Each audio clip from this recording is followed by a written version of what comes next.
Samajwadi party के राष्ट्रीय अध्यक्ष अखिलेश यादव ने एक आईएएस अधिकारी के इस्तीफे पर ऐसा बयान दिया है जिसने पूरे प्रशासनिक और राजनीतिक गलियारों में हलचल मचा दी।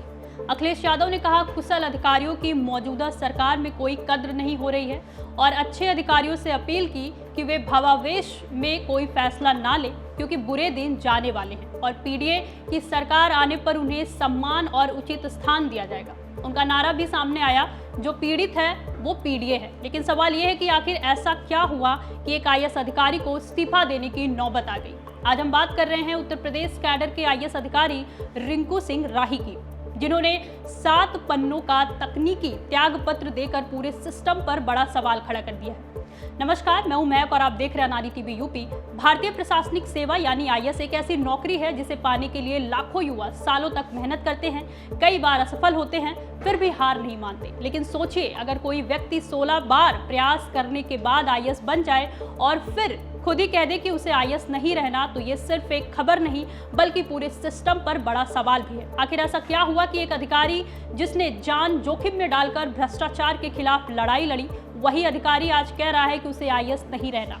आइए पूरी कहानी हर पहलू से समझते हैं। दरअसल 2022 बैच के आईएएस अधिकारी रिंकू सिंह राही ने आरोप लगाया कि लंबे समय से उन्हें कोई जिम्मेदारी नहीं दी जा रही है। उनका कहना था कि उन्हें वेतन तो मिल रहा था लेकिन जन सेवा का अवसर नहीं मिल रहा था और यही उनके लिए सबसे बड़ी पीड़ा थी। उन्होंने साफ कहा कि जब एक पब्लिक सर्वेंट होकर जनता का काम ही नहीं कर पा रहा हूं तो ऐसी नौकरी का कोई औचित्य नहीं रह जाता। और यही वजह रही कि उन्होंने नैतिक आधार पर तकनीकी त्याग पत्र दे दिया और वापस अपने मूल कैडर पीसीएस में भेजे जाने की मांग कर दी। रिंकू सिंह राही की कहानी सिर्फ एक इस्तीफे तक सीमित नहीं है बल्कि संघर्ष की एक लंबी यात्रा है।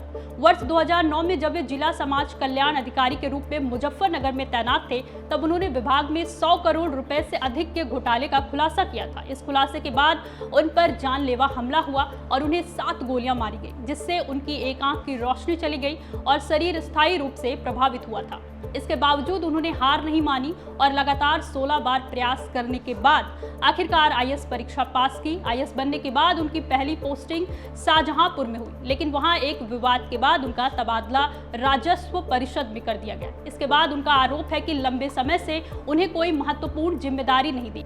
इसी दौरान उन्होंने नो वर्क नो पे की बात उठाते हुए ये तक लिख दिया कि जब उनसे काम ही नहीं लिया जा रहा है तो वेतन भी नहीं चाहिए, क्योंकि वो जनता के टैक्स से मिलने वाला पैसा है।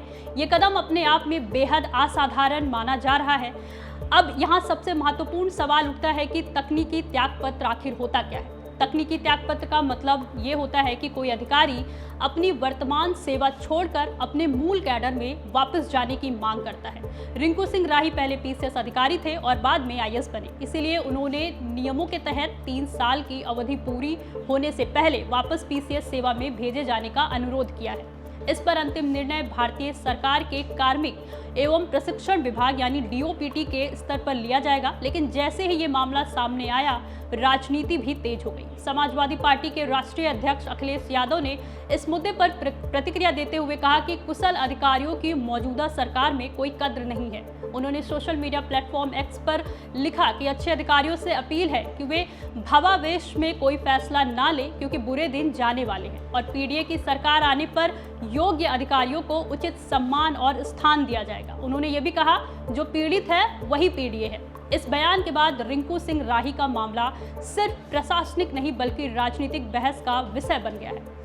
इसी के साथ एक और सवाल उठने लगा है कि क्या रिंकू सिंह राही भी अलंकार अग्निहोत्री की तरह किसी सामाजिक या राजनीतिक आंदोलन की राह पकड़ेंगे? क्या वे राजनीति में आएंगे या कोई संगठन बनाएंगे? हालांकि फिलहाल उन्होंने ऐसी कोई घोषणा नहीं की है। उनका साफ कहना है कि वे सिर्फ काम करना चाहते हैं और जनता की सेवा करना चाहते हैं। यहाँ एक और महत्वपूर्ण पहलू समझना जरूरी है कि आमतौर पर अधिकारी पीसीएस से आईएएस बनना चाहते हैं, लेकिन रिंकू सिंह राही शायद पहले ऐसे अधिकारी में शामिल हो गए हैं जो आईएएस से वापस पीसीएस बनने की मांग कर रहे हैं।